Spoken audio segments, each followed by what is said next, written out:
하나님께서 정하신 구속의 역사, 구속사의 시간은 누구에게 속해 있냐면 이 모든 것들을 주관하시는 하나님의 절대 주권자이신 우리 하나님께 속해 있습니다. 그러므로 하나님께서 정하신 이 시간은 아무리 이 세상에서 큰 능력을 가지고 있는 존재라 할지라도 좌우지할 수 없는 것입니다. 인간보다도 큰 능력을 행할 수 있는 사탄이라 할지라도, 천사라 할지라도 시간적 방해, 사람에 대한 미혹은 가능하지만 하나님의 시간은 절대로 바꿀 수 없고 변경할 수 없습니다. 우리가 지금까지 살펴본 말씀에 의하면 종교 지도자들이 얼마나 예수님을 잡아 죽이고자 노력했습니까? 그들은 끊임없이 예수님을 잡아 죽이겠다는 결의에 찬 모의를 하지 않았습니까? 저들이 예수님을 잡아 죽이려고 했던 죄목들이 많았지요. 예수님이 제자들과 함께 율법을 어겼다. 안식일을 어겼다. 성전을 못 어겼다. 유일하신 하나님에 대한 신성을 못 어겼다. 이런 죄목들로 예수님을 잡아 죽이고자 했습니다. 지금 나열한 이 제목들은 당시에 돌에 맞아 죽어야 하는 제목들입니다. 그러니까 이런 커다란 죄목들로 예수님을 잡아 죽이고자 했던 것이죠. 우리가 지난주에 나눴던 마가복음 14장 1절에서도 그들의 결의에 찬 악이 얼마나 큰지를 볼 수 있었지요. 대제사장들과 서기관들이 예수를 흉계로 잡아 죽일 방도를 구하더라. 이렇게 기록되고 있지 않습니까? 그런데 우리가 볼 수 있는 것은 사탄과 사람, 종교 지도자들의 할 수 있는 일은 여기까지입니다. 결의에 찬 확신을 갖고 모의를 하고 궤락을 짤 수는 있습니다. 예수님을 잡고자 수없는 시도를 할 수 있습니다. 그러나 하나님의 시간이 허락되지 않으면 그 누구도 할 수 없는 일입니다. 그러기에 2절에서 저들은 밀란이 일어날까 하여 두려워서 명절에는 하지 말자. 이렇게 미룬 것 아닙니까? 그렇죠? 그들의 핑계는 밀란이 일어날까라는 말로 대신하고 있지만 사실은 하나님의 시간을 저들이 바꿀 수 없다는 한계를 드러낸 겁니다. 사람이 할 수 없는 하나님의 절대 주권에 속해 있기 때문입니다. 하나님이 정하신 구속의 시간은 지난주에 나눴던 것처럼 구속의 시간은 6월절에 있었지요. 그 시간을 위해서 하나님은 10절에서 누구를 사용하시냐면 바로 가룟 유다를 사용하십니다. 12 중에 하나인 가룟 유다가 예수를 넘겨주려고 대제사장들에게 가더라. 이렇게 표현하죠. 그러니까 구속의 시간이 6월절에 있기 때문에 종교 지도자들이 예수님을 잡아 죽이겠다는 계획을 미루려고 할 때 하나님은 가룟 유다를 사용하신 겁니다. 가룟 유다를 등장시키셔서 예수님을 종교 지도자들에게 넘겨주겠다는 협상을 하게 하셨습니다. 이로 인해서 종교 지도자들이 예수님을 6월절에 붙잡게 되는 계기가 되는 것이죠. 오늘 우리가 함께 나눌 오늘 본문의 말씀은 하나님께서 정하신 구속을 위해 예수님께서 성취할 십자가의 사건이 다가오는 것이죠. 그래서 6월절 어린 양으로 십자가에 피 흘려 죽으셔야 할 그 십자가의 죽음을 예비하는 예비 장례식이 오늘 본문의 중심 내용입니다. 베다니에 사는 나병 환자 시몬의 집에 있었던 예비 장례를 오늘 본문은 기록해 주고 있습니다. 오늘 본문의 말씀은 사복음서에 나와 있는 병행 구절을 좀 더 살펴보면, 참고해 보면 조금 더 자세하게 이해할 수 있습니다. 이 본문의 향유 사건은 사복음서 중에 세 복음서가 기록하고 있어요. 마가복음, 그리고 마태복음 26장 6절부터 13절, 요한복음 12장 2절부터 8절의 말씀입니다. 또 하나의 향유 사건이 나오는데 그 향유 사건이 누가복음 7장 36절부터 40절에 기록된 향유 사건입니다. 누가복음에서의 향유 사건은 오늘 본문에서 기록되어 있는 세 복음서에 기록되어 있는 이 향유 사건과 다른 사건으로 봅니다. 그러니까 다른 사건으로 이해할 수 있는 것이죠. 오늘 본문의 향유 사건은 마태복음과 마가복음에서는 수요일 정도에 일어난 사건으로 기록하고 있습니다. 하지만 요한복음 12장에서 보면 6월절 열세 전에 일어난 사건으로 밝히고 있어요. 그러므로 우리가 나누고자 하는 이 향유 사건의 시간적인 역사는 6월절 엿새 전, 다시 말하면 예수님이 예루살렘에 입성하기 전에 일어난 사건으로 이해할 수 있습니다. 요한복음 12장 1절에 이렇게 표현되고 있습니다. 6월절 엿새 전에 예수께서 베다니에 이르시니, 이렇게 되죠. 예수께서 6월절 엿새 전에. 이곳은 예수께서 죽은 자 가운데서 살리신 나사라에 있는 곳이라, 이렇게 표현합니다. 그러나 6월절 엿새 전에 예수님께서 베다니에 있을 때 일어난 사건으로 밝혀주고 있습니다. 요한복음에 따르면 오늘 이 향유 사건, 이 본문의 향유 사건은 예루살렘에 입성하기 전 사건으로 분명하게 밝혀주고 있죠. 예루살렘 입성하기 전의 사건을 오늘 마태복음과 마가복음에서 예루살렘 입성과 6월절 중간에 있는 사건으로 배열하는 것은 특별한 이유가 있을 거예요. 1절과 2절, 10절과 11절, 마가복음은 그 사이에 배열했잖아요. 우리가 이것에 대해서 보자기로 싸서 그 보자기의 중심에 있는 내용을 강조하기 위해서 그렇게 했다라고 지난주에 우리가 함께 나눴습니다. 이렇게 시간적인 사건을 어느 한 사건의 가운데 놓고 동시에 일어나는 것처럼 배열하는 것은 특별한 목적이 있는 것입니다. 그것은 하나님께서 정하신 구속의 시간을 위해서 그렇게 하셨습니다. 예수님의 구속을 위한 예비적 장례가 6월절 직전에 일어나는 사건으로 배열함으로써 예수님의 십자가 구속의 사건이 중요하다는 것을 강조하기 위했던 것입니다. 오늘 3절 말씀을 보십시다. 예수께서 베다니 나병 환자 시몬의 집에서 식사하실 때 한 여자가 매우 값진 향유 곧 순전한 나드 한 옥합을 가지고 와서 그 옥합을 깨뜨려 예수의 머리에 부으니, 예수님은 6월절 엿새 전에 어디를 방문하셨습니까? 베다니를 방문하셨습니다. 그것은 누가 살던 고향입니까? 나사로가 살던 고향입니다. 나사로는 누굽니까? 죽었다가 살아났던 사람이죠. 예수님은 그곳에서 나병 환자의 시몬의 집에 초대를 받아갔습니다.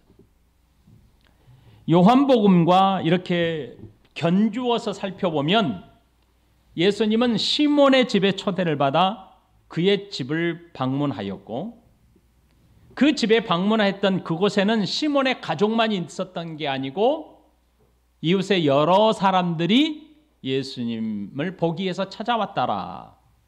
잔치를 했더라라고 이해할 수 있습니다. 그러니까 그곳에 시몬의 가족만 있었던 게 아니고 죽었다가 살아난 나사로의 가족도 함께 참여하여 잔치를 준비하고 잔치를 했던 것입니다. 그리고 나사로에게는 누가 있었습니까? 가족으로 마르다와 마리아가 있었습니다. 그러니까 나사로뿐만 아니라 마르다와 마리아도 함께 그 잔치에 참여했던 것입니다. 요한복음 12장 2절에 거기서 예수를 위하여 잔치할세 마르다는 이를 보고 나사로는 예수와 함께 앉은 자 중에 있더라 이렇게 밝히고 있습니다. 오늘 마가복음에서는 예수님을 초대한 시몬을 누구로 기록합니까? 나병 환자로 소개하고 있습니다. 아마 시몬은 나병 환자로 고생하다가 예수님으로부터 고침을 받은 후 그것이 감사해서 예수님을 초대해서 예수님을 대접하는 것으로 이해할 수 있습니다. 그런데 그곳에 나사로의 가족도 함께 참여한 것입니다. 아마도 나사로의 가족은 죽었다가 다시 살아난 나사로에 대해서 예수님에 대한 마음이 너무나 고맙고 감사한 마음이 컸을 겁니다. 그래서 온갖 존경하는 마음을 담아서 최선을 다해서 예수님을 대접하고자 함께 준비했던 것으로 이해할 수 있습니다. 그런데 예수님께서 시몬의 집에서 식사하는 도중에 한 여자가 일어나서 향유를 가지고 예수님을 찾았습니다. 요한복음을 보면 그 여인이 잔치에 참여한 나사로의 여동생이었다, 마리아였다라고 밝히고 있습니다. 그리고 이 사건은 예수님의 일행들이 예수님과 함께 식사하는 도중에 일어난 사건으로 기록해주고 있습니다. 이 마리아는 귀하고 귀한 나드 향유 한 병을 들고 예수님께 찾아온 것입니다. 그러더니 자신이 가지고 있는 아주 귀한 향유 옥합을 깨뜨려서 예수님의 머리에 부었습니다. 그리고 그 머리에 붓고 흘러내리는 향유와 함께 다시 남은 향유 마지막을 털어서 발에 부었습니다. 여러분, 당시 옥합이라고 하는 이 병은 목이 길고 뾰족한 형태로 되어 있습니다. 그러므로 마리아가 옥합을 깨뜨렸다는 것은 병을 땅에다 떨어뜨려서 깨지는 듯한 그런 모습이 아니라 봉인되어 있는, 길게 되어 있는 목이 긴 옥합병을 위에를 깨뜨렸다. 그 위쪽을 봉인되었던 것을 해제했다. 이렇게 이해하시면 좋겠습니다. 그래서 봉인되어 있는 병, 목을 깨뜨려서 예수님께 부어드린 것입니다. 여러분, 이 향유가 얼마나 귀한지, 이것은 팔레스타인에서 나오지 않는 향유였던 것이 바로 나드 향유라고 합니다. 이것은 히말리아 산맥 고산지에서 자라는 나드 뿌리와 잎에서 추출해내서 만든 아주 값진 향유였던 것입니다. 그러므로 이 나드 향유를 가졌다는 것은 히말리아에서부터 수입해서 들어온 아주 희귀한 귀한 향유였다라고 이해할 수 있습니다. 당시 나드 향유 옥합 한 병의 가치는 노동자가 1년 동안 품삯을 모아야 할 만큼의 귀한 가치였습니다. 당시 나드 향유를 쓰이는 용도는 귀하고 존귀한 사람이 죽었을 때 그 시신에 발라서 악취를 방지하는 용도로 사용했다고 합니다. 그리고 존귀하거나 아주 귀하신 높으신 분이 자기 집에 방문했을 때 그의 머리에 그 향유를 한두 방울 떨어뜨려서 집안 전체, 그의 몸에서 향유가 퍼져서 집안 전체에 가득 차게 하는 용도로 사용했다고 합니다. 그런데 요한복음에 따르면 예수님의 발에도 이 여인은 향유를 부어드렸습니다. 그리고 자신의 머리털로 예수님의 발을 씻어드렸다고 합니다. 마리아가 예수님의 머리에 부은 향유는 금세 방 안에 가득하게 진동했을 겁니다. 예수님의 머리에 부은 그 향유는 머리털로부터 흘러내려 발까지 흘러내렸습니다. 여러분, 여기서 우리가 한번 생각해 보십시오. 마리아가 이 귀한 향유를 깨뜨려서 예수님의 머리와 발에 부어드렸을 때 어떤 마음이었을까요? 어떤 심정이었을까요? 예수님이 자신에게 얼마나 귀하고 복됐으면 이토록 귀한 향유를 아끼지 않고 깨뜨려서 완전히 쏟아 부어서 향을 드렸겠습니까? 아마 마리아나 마르다, 나사로 모든 가족들이 동의해서 그랬을 겁니다. 그러므로 자신의 오빠의 일, 죽었다가 살아난 오빠의 일로 인해서 너무나 고맙고 감사한 마음 가득했을 겁니다. 나사로의 가족이 예수님에 대한 마음은 말로 표현할 수 없을 만큼의 존귀였습니다. 그런 마음이 이 귀하고 귀한 향유를 부어드리게 된 것입니다. 그러자 이걸 지켜보았던 제자들이 한마디씩 했습니다. 4절부터 5절. 어떤 사람들이 화를 내어 서로 말하되 어찌하여 이 향유를 허비하는가? 이 향유를 300데나리온 이상에 팔아 가난한 자들에게 줄 수 있었겠도다 하며 그 여자를 책망하는지라. 마리아가 귀한 향유를 예수님의 머리에 부어드리자 그 자리에 함께 참여했던 사람들이 불쾌하게 여기면서 화를 냈습니다. 그러면서 말하기를 도대체 무엇 때문에 이렇게 귀하고 희귀한 향유를 낭비하느냐라고 의문을 품었습니다. 오히려 이렇게 비싼 향유를 사용하려면 한꺼번에 쏟지 말고 아주 적은 양으로도 충분히 사용할 수 있을 텐데 한꺼번에 쏟아부어 왜 이렇게 낭비하는지 도대체 이해할 수 없다라고 저들이 서로 말했던 겁니다. 실제적으로 그런 것이죠. 예수님을 만일 환영하는 데 목적이라면 한두 방울 정도라도 충분히 그 용도를 표현했을 것입니다. 적은 양으로도 예수님을 환영하는데 충분할 텐데 굳이 병을 깨뜨려 쏟을 만큼 어리석은 일을 하는지 도대체 이해할 수 없었던 것입니다. 그러면서 마리아에게 이렇게 말합니다. 이것을 팔면 1년 동안 일을 해서 받을 만큼의 가치를 가지고 있는데 이것을 팔아서 가난한 자들에게 주면 얼마나 좋겠느냐라고 책망한 것입니다. 여러분, 여기서 책망하다는 뜻은 철없는 아이에게 잘못된 행동에 대해서 호되게 꾸짖는 모습을 가리킵니다. 이것이 본문에 기록되어 있는 책망입니다. 도대체 얼마나 어리석으면 이렇게 무모한 짓을 할 수 있느냐라는 뜻입니다. 예수님께서 마리아의 행동에 대해서 해석해 주지 않았다면 그 마리아의 행동은 정말 어리석은 일입니다.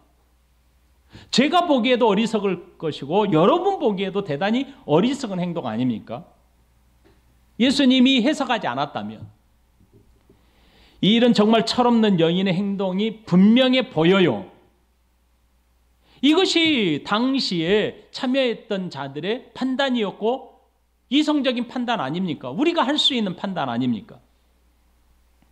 만일 예수님을 귀한 손님으로 환영해야 한다면 나드의 향유 한두 방울이 부족하다면 서너 방울 써서 훨씬 더 많은 향을 드러나게 했을 겁니다. 그런데 비싼 향유를 깨뜨려서 다 쏟아 부을 만큼 어리석은 행동을 해서는 안 될 일 아닙니까? 여러분들은 어떻게 생각하십니까? 그래서 마태복음에서는 마리아의 행동에 대해서 화를 내면서 책망한 사람들은 예수님의 제자들이었다라고 기록해주고 있습니다.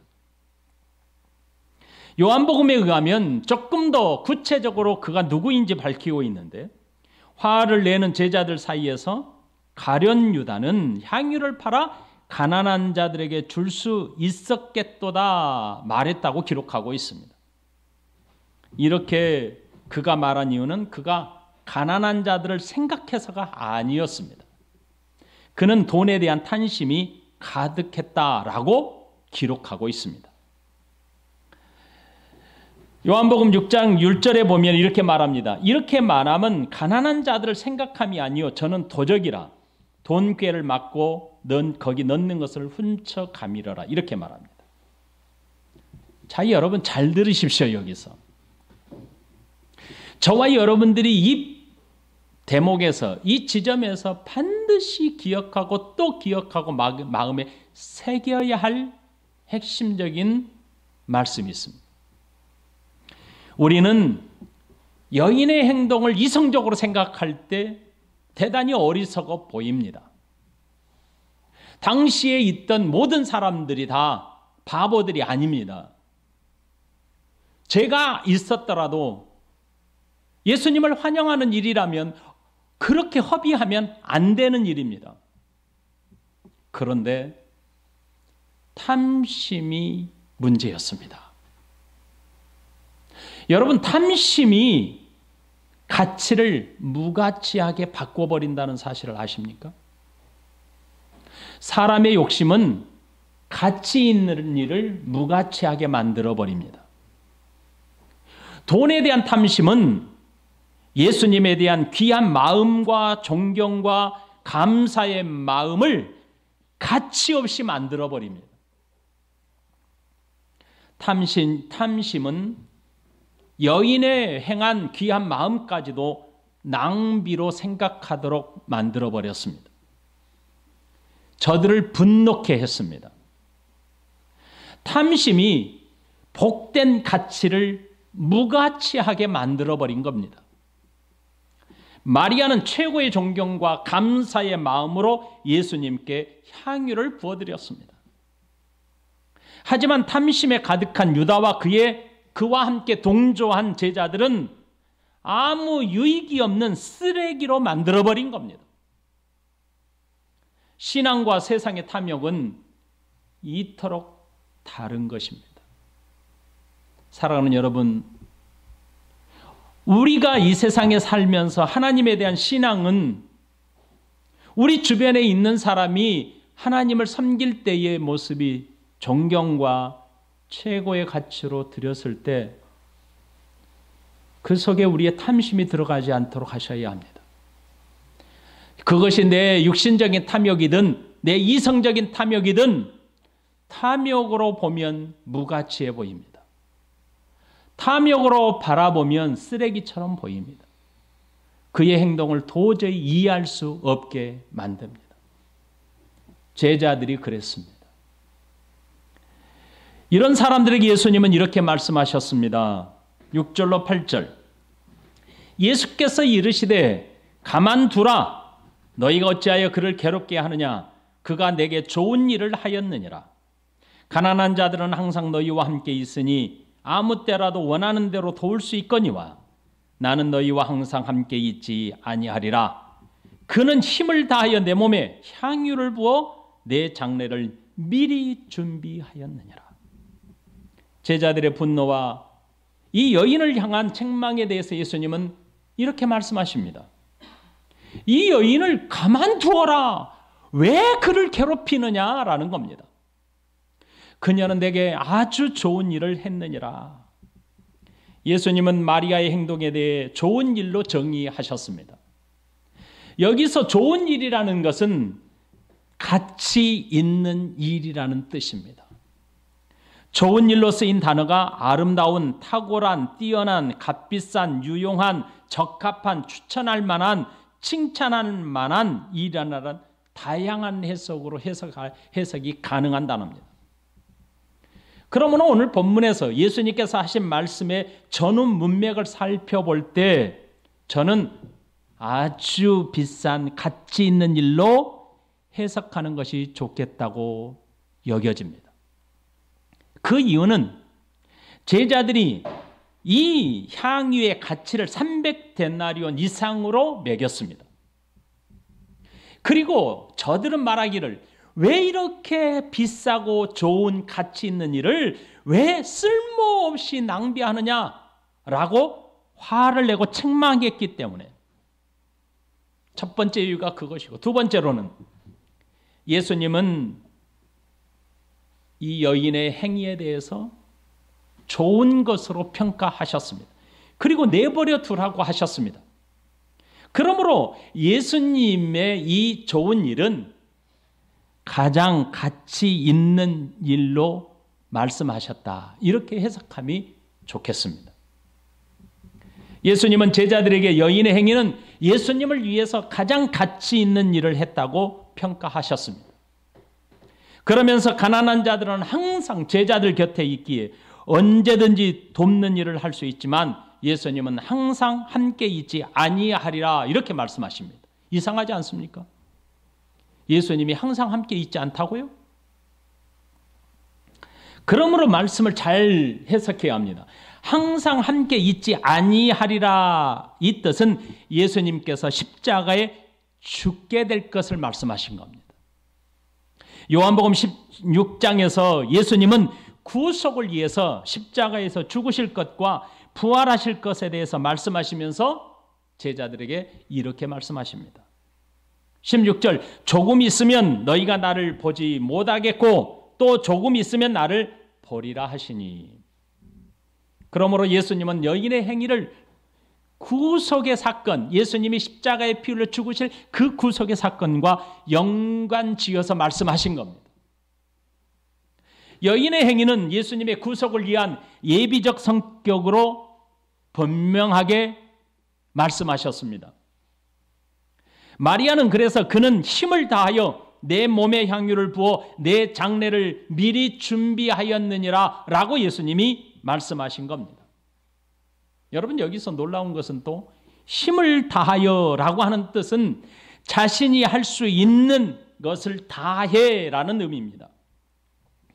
그러므로 이 여인은 자신이 가진 최고의 가치를 최고의 존귀한 자에게 부어드렸다는 뜻입니다. 그 부어드림이 예수님의 구속의 예비적 행위가 되었다는 뜻입니다.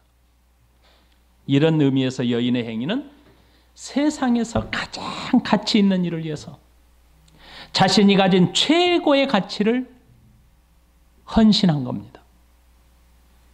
가룟 유다는 예수님을 은 30에 팔기로 결정했습니다. 마리아가 부어드린 향유와는 비교할 수 없을 만큼의 가치의 차이가 있습니다. 여인은 처음부터 내가 큰 일을 행하겠다라고 각오하고 이 일을 하지 않았을 겁니다. 여인이 예수님의 죽음에 대해서 내가 그 예수님의 구속의 사건을 다 이해하고 내가 예수님의 장례를 준비해드려야지 라고 생각하고 향유를 깨뜨려 부어드리지 않았을 겁니다. 그는 처음부터 이런 생각을 하고 행한 것이 아닙니다. 여인은 그저 자신에게 가진 최고의 가치, 최고의 중요한 것을 지존자이신 예수님께 드리고 싶은 마음이었을 겁니다. 그런데 여인의 존경과 감사의 마음으로 행한 그 일이 놀랍게도 하나님께서 계획하신 구속을 위한 예비였음을 이해하셔야 합니다. 이 얼마나 귀하고 복된 일입니까? 우리도 이렇게 쓰임받고 살아야 하지 않겠습니까? 나는 귀하고 복된 분으로 섬기는 일들이 뜻하지 않게 하나님 나라에서 큰 일을 이루고 있음을 발견하게 될 것입니다. 처음부터 이 여인은 이토록 중요한 일을 하겠노라고 생각하지 않았습니다. 그녀는 단지 자신이 받은 은혜에 감사한 마음으로 자기가 가지고 있는 최고의 가치를 받을 만하신 예수님께 드린 것뿐입니다. 그녀는 처음부터 하나님 나라에서 내가 이토록 큰 일을 행하겠다, 큰 의미를 가지고 행하겠다라고 이 일을 계획하거나 행하지 않았습니다. 우리가 하나님 앞에서 신앙생활할 때 원칙이 바로 이것입니다. 저는 가끔 우리 그리스도인들을 만날 때 이런 말을 하는 분들이 많이 있어요. 지금은 내가 못해요. 내가 나중에 크게 한번 할게요. 그게 신앙이 아닙니다. 목사님, 내가 아주 위대한 일, 큰 일을 내가 한번 몰아서 할게요. 이것이 절대로 신앙이 아닙니다. 그저 감사하고 고마운 마음에서 드려지는 매일의 삶 속에서 자연스럽게 행하는 일이 하나님의 나라에서 크고 위대한 일이 됨을 반드시 기억하셔야 합니다. 여인의 헌신은 예수님의 장례를 예비한 큰 일이 되어버리고 말았습니다. 놀라운 일입니다. 예수님은 여인이 행한 일이 하나님의 나라에서 얼마나 중요한 일인지 이렇게 다시 말씀하십니다. 9절에 내가 진실로 너희에게 이르노니 온 천하에 어디서든지 복음이 전파되는 곳에는 이 여자가 행한 일도 말하여 그를 기억하리라 하시니라. 여러분, 예수님의 구속의 사건은 어느 한 지역에 머물거나 한 나라에 속해 있는 것이 아닙니다. 구속의 사건은 우주적 사건입니다. 그러므로 예수님의 구속에 대한 복음은 온 세계에 전파되어야 할 내용입니다. 마리아의 행위는 복음이 증거되는 아주 중요한 헌신이 되었던 것입니다. 예수님의 구속을 위한 예비된 여인의 헌신이 되었던 것이죠. 복음은 예수님의 탄생과 고난, 죽음과 부활, 승천과 재림에 있습니다. 여인의 행위는 예수님의 죽음을 예비한 아주 중요한 사건이 되었기 때문에 복음이 전파되는 곳에 함께 말하게 될 것이고 기억하게 될 것이다. 이렇게 예수님은 밝혀주셨습니다. 마리아의 행위는 예수님의 죽음을 예비한 사건이 되었습니다. 놀랍게도 이 말씀 이후에 바로 유월절 식사가 시작됩니다. 그리고 예수님의 고난이 곧이어 시작됩니다. 고난과 죽음을 앞둔 예수님의 장례를 예비함으로 예수님의 십자가의 복음의 사건을 극대화한 것입니다. 이런 의미에서 복음의 핵심을 위한 예비적 사건이 이 향유 사건인 것입니다. 여인이 드린 최고의 가치는 노동자의 1년의 품삯에 해당하는 것이지만 그것이 예수님께 드리는 헌신은 우주적 최고의 가치로 변화되었습니다. 여인이 가지고 있었던 이 향유의 가치는 소모적인 것입니다. 한 방울이든 두 방울이든 봉인을 해제하는 그 순간 가치는 뚝 떨어집니다. 그리고 사용하면서 점점 가치가 사라집니다. 하지만 예수님 앞에서 드려진 헌신은 복음이 전파되는 곳에서 항상 기억될 것이고 그 행위에 대해서 말하게 되는 우주적인 최고의 가치가 될 것이다. 예수님이 그렇게 말씀하신 겁니다. 오늘 말씀을 두 가지 도전을 함으로 말씀을 맺고자 합니다. 도전 첫 번째입니다. 믿음으로 하나님을 섬기도록 합시다. 탐심은 신앙의 시간을 낭비로 만들어버립니다. 예배를 취미의 생활로 바꾸어버립니다. 하나님께 드리는 헌신을 쓸모없는 것으로 바꾸어버립니다. 신앙생활을 열심히 하는 자들의 모습을 비웃는 것으로 비웃음으로 전락시켜버립니다. 여러분에게 탐심이 있는지 없는지 점검할 수 있는 아주 좋은 방법이 하나 있습니다. 오늘 여기 나올 때에 여러분의 마음은 예배를 최고의 가치에 두었습니까? 그렇지 않는다면 여러분은 여러분의 내면에 이미 세상의 그 어떤 예배와 견줄 수 있는 탐심이 여러분 내면에 자리하고 있기 때문입니다. 여러분 오늘 하나님을 섬김이, 오늘 여러분 예배를 드림이 이 세상의 우주적 가치가 최고의 가치로 여기고 여기에 나왔습니까? 두 번째 도전입니다. 걱정하지 마세요, 목사님. 아빠 걱정하지 말아요. 내가 나중에 다 할 거라니까요. 우리 잘할 때의 어르신들이 그런 얘기했어요. 나중에 보자는 사람, 무서운 사람 한 사람도 없다라고 그랬어요. 그만큼 나중이라는 것은 내 시간이 아닙니다, 여러분. 나중에 내 시간을 장담할 수 있는 사람이 있어요? 걱정하지 마세요. 다음부터 예배 잘 드릴게요. 천만의 말씀이에요. 지금 안 드리는 다음 없어요. 그 시간은 내 시간이 아니거든요. 걱정하지 마세요. 염려하지 마세요. 나중에 큰일 할 거라니까요. 그렇게 말하지 마세요. 그 말하는 순간 여러분의 시간은 이미 흘러가고 맙니다. 그런 말 대신에 무엇부터 해야 될까요? 작은 것부터, 적은 것부터 헌신하기 시작하십시오. 여러분이 하나님을 섬기는 일상이 하나님의 나라에서 가장 큰 일이 될 것입니다. 예수님이 이렇게 말씀하지 않았습니까? 그 주인이 이르되 잘하였도다 착하고 충성된 종아, 네가 적은 일에 충성하였으며 내가 많은 것을 내게 맡기리니 내 주인의 즐거움에 참여할지어다 하고, 이렇게 예수님이 말씀하지 않았습니까? 여러분, 우리의 신앙생활은 바로 이래야 되지 않겠습니까?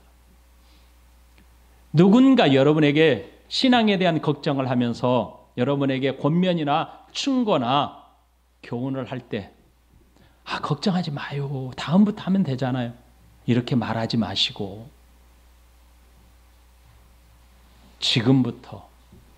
내가 지금부터 작은 일부터, 적은 것부터 찾아서 할게요 라고 하는 이런 것이 우리의 신앙이 되어야 합니다. 이게 하나님의 나라에서 우주적 가치가 되는 것입니다.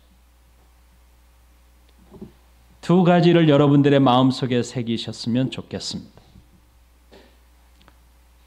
내가 함께 신앙생활하고 있는 내 교우의 열정적인 모습을 무가치로 여기지 마십시오. 그것은 내 탐욕입니다. 내 시간의 탐심입니다. 내 육신의 탐심입니다. 물질적인 탐심입니다.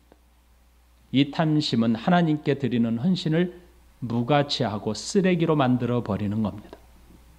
두 번째, 나중에 할게요 라고 말하지 마십시오. 나중은 내 시간이 아닙니다. 하나님은 내게 지금을 주셨습니다. 그러므로 오늘밖에 없습니다. 우리는 내일을 장담하지 마십시다. 내일 일은 내일 일이 주어질 때 내 것이 되는 겁니다. 주의 은혜가 여러분 안에 가득 넘치는 한 주간 되시기를 예수님의 이름으로 축복합니다.